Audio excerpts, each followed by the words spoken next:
Beech, and this is my show, The Masque of Blackness, and I have been working on this project for 7 years, and it's a wonderful experience having it here in Gallery 46, and it's going to be part of Totally Thames 2018.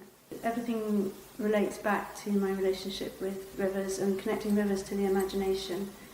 And I find that spending time by rivers, images come to me, and I then connect that to pieces of literature that also connect it to rivers. So I keep sketchbooks, keep notes, and images that keep returning to me. I note and realise that they're of significance. So my sketchbooks are really important. And then I like drawing in different scales. So a lot of these drawings are works on pieces of paper of various different scales. The one behind me is 150 by 120 centimetres, and this is a background in the animation. And some of the work was drawn on paper as large as 2.5 metres by 1.5 metres. And I very much sort of follow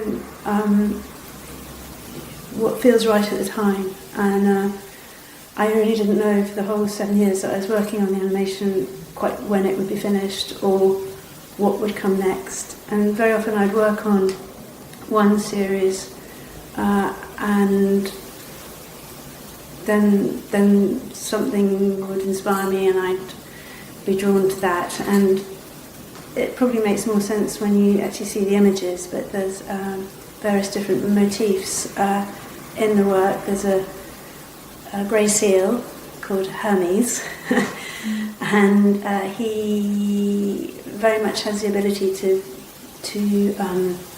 travel in time. He appears and very much guides and protects. And there's the flying horse Pegasus, and they are really outside the constraints of time, and they're like guardians of the piece, guardians of the imagination in a way. And then there's Oya in the shell, and I've imagined her as a healing force, really, going from the Thames to the Niger Delta.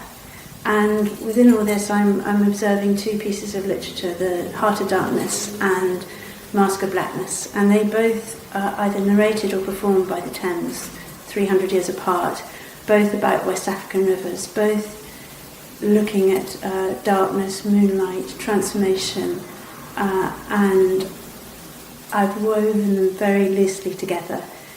And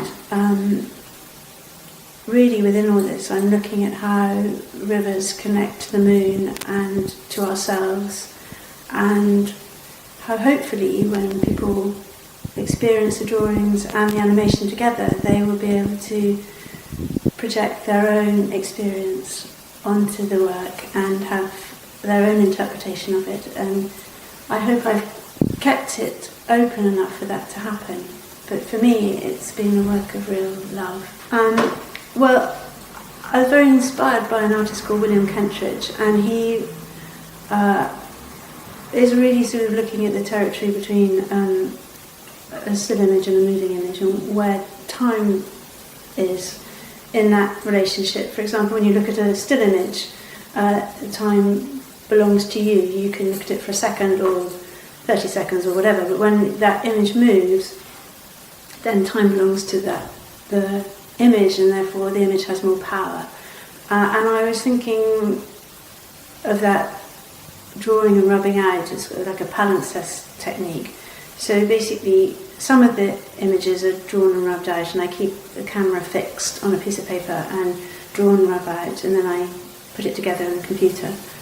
And then other images are drawn on animation paper and then put onto the background of the work and put together in After Effects.